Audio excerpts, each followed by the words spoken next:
Hello guys, good morning sa inyo. Samahan nyo ako guys kasi may nagpunta rito, magpapahakot daw siya ng mga bakal. Kaya samahan nyo ako guys, puntahan natin para malaman natin kung kikita tayo. Tara guys.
Yan na nga guys, dumating na ako dun sa bahay nung kukunin nating bakal.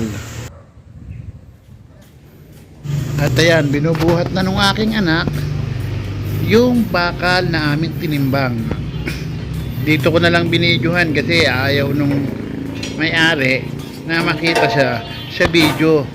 Kaya dito na lang ako nag-video dahil kasama ko naman yung anak ko, siya ang nagbuhat at ako ang nag-video. At ayan na nga guys, uuwi na kami dahil tapos na namin ikinarga yung bakal. Yan nga pala yung nakuha naming bakal guys. Yun nga, sa aming pag-uwi nakita ko pa yung mga security guard nandoon, kaya sumaludo muna ako sa kanila ng konti, tapos dire-diretso na hanggang makauwi na nga kami guys.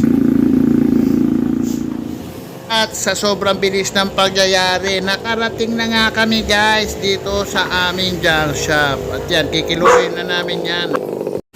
Hindi ko na nga pala guys pinakita na kinilo namin dahil kinilo na namin kanina. 74 kilos nga pala yan, times 2 pesos, bali 148 po ang kinita natin.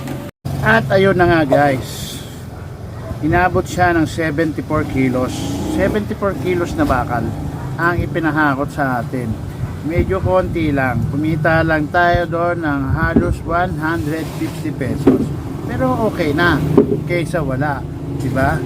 Malayo o malapit, malapit o malayo, pupuntahan natin kagad para kumita tayo. At salamat nga pala guys sa inyong panonood. At don't forget to subscribe, follow, share, at don't forget hit the notification bell. Salamat guys, para update lagi kayo sa aking mga videos. Marami pa po tayong i-vlog. Kaya salamat pong muli sa inyo and bye bye.